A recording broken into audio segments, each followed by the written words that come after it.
Wanita ini berhutang 700 juta di bank. Namun setelah 12 tahun mencicil, hutangnya tak berkurang sedikit pun. Wanita bernama Juliani meminjam uang sebesar 500 juta di sebuah bank pada tahun 2012. Uang itu digunakan untuk mengembangkan usaha. Namun belum sempat lunas, Juliani kembali meminjam di bank yang sama sebesar 200 juta. Awalnya disepakati, Juliani harus membayar cicilan 8 juta setiap bulannya. Namun pada tahun 2015, usaha Juliani merosot dan dia meminta keringanan cicilan menjadi 5 juta per bulan. Sayangnya usaha Juliani makin merosot ketika COVID-19 melanda. Juliani pun kembali meminta keringanan cicilan menjadi 3 juta per bulan.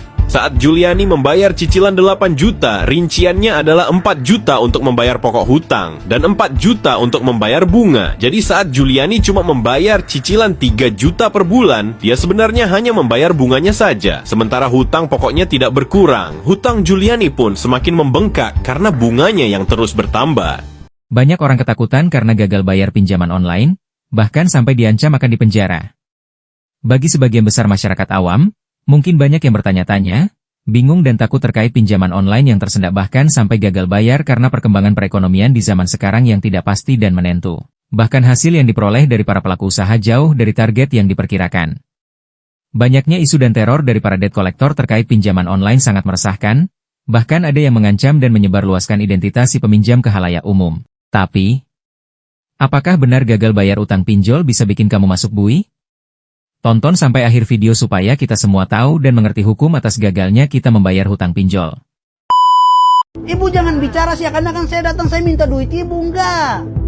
Saya bilang kembalikan duit yang sudah Anda pakai. Gitu loh, itu mindset jangan Anda balik gitu loh.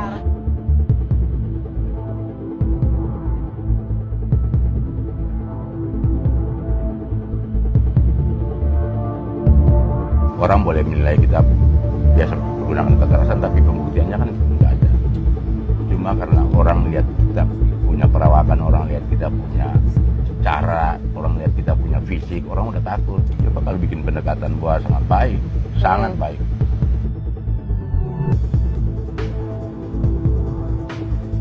Karena selama orang ngambil utang tanpa tahu bayarnya pakai apa, selama itu pula kita berhadapan dengan resiko yang sangat besar atas kemungkinan kredit macet individu. Jadi ini kayak menyiapkan bom waktu yang akan meledak dalam 15 tahun ke depan. Di video kali ini, kita akan membahas fakta-fakta hukum soal utang pinjaman online, apakah bisa membuat seseorang masuk penjara, dan bagaimana perlindungan hukumnya menurut undang-undang di Indonesia. Gagal bayar utang, termasuk utang pinjol, adalah masalah perdata, bukan pidana. Artinya, kamu tidak bisa dipenjara hanya karena tidak mampu membayar utang. Hal ini ditegaskan dalam pasal 19 Undang-Undang HAM nomor 39 tahun 1999, bahwa tidak seorang pun dapat dipidana penjara hanya karena gagal memenuhi kewajiban dalam suatu perjanjian. Namun, di beberapa kasus utang pinjol bisa berubah jadi kasus pidana, jika 1. Kamu menggunakan data atau identitas palsu saat mengajukan pinjaman, 2. Kamu melarikan diri tanpa itikat baik, atau kamu menjual barang jaminan secara ilegal. Jika ada unsur penipuan, penggelapan, atau pemalsuan data, baru itu bisa diproses ke ranah hukum pidana. Jadi, berhati-hatilah jika Anda akan mengajukan pinjaman online atau sudah melakukan pinjaman online, karena sekarang banyaknya pinjol ilegal yang mengancam, menyebarkan data pribadi, bahkan meneror nasabah jika Anda gagal dalam membayar hutang piutang tersebut. Jika Anda mengalami hal tersebut, maka itu menjadi pelanggaran hukum. Karena penagihan pinjol yang legal sudah diatur oleh OJK dan AFPI, dan dilarang menggunakan cara kekerasan, intimidasi, atau mempermalukan nasabahnya. Anda berhak melapor ke OJK, polisi, atau lebih, terkait masalah yang Anda alami. Maka selalu pastikan kamu hanya meminjam dari pinjol yang terdaftar di OJK.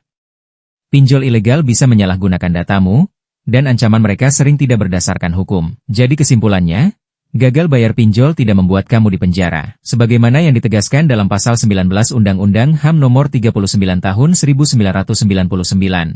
Tapi jangan main-main juga. Kalau terbukti melakukan penipuan, kamu bisa diproses secara hukum. Selalu pinjam sesuai kemampuan, dan cek legalitas pinjol di situs resmi OJK. Kalau kamu merasa informasi ini bermanfaat, jangan lupa like, share, dan subscribe untuk info hukum dan berita terkini lainnya. Tulis di kolom komentar jika kamu pernah mengalami masalah dengan pinjol, dan kami akan bahas di video berikutnya. Oke, Bapak, ayo. Kooperatif, mana BPKB kamu? Oh, di kota, boleh. Oh, mana tadi? Kau sudah lari tadi. Oh, silakan kami derek.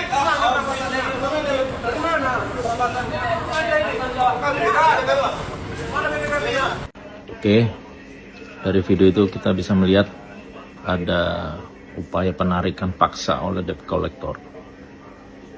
Pemilik mobil, saya tunggu laporannya. Kita akan kaji apakah peristiwa itu peristiwa pidana atau tidak. Kita tidak akan biarkan para debt collector bertindak semena-mena pada debitur. Ada aturan yang harus ditempuh apabila ada eksekusi fidusia. Tidak boleh sembarangan. Saya tunggu laporan para pemilik mobil yang merasa dirugikan dalam video tersebut. Oke, Bray.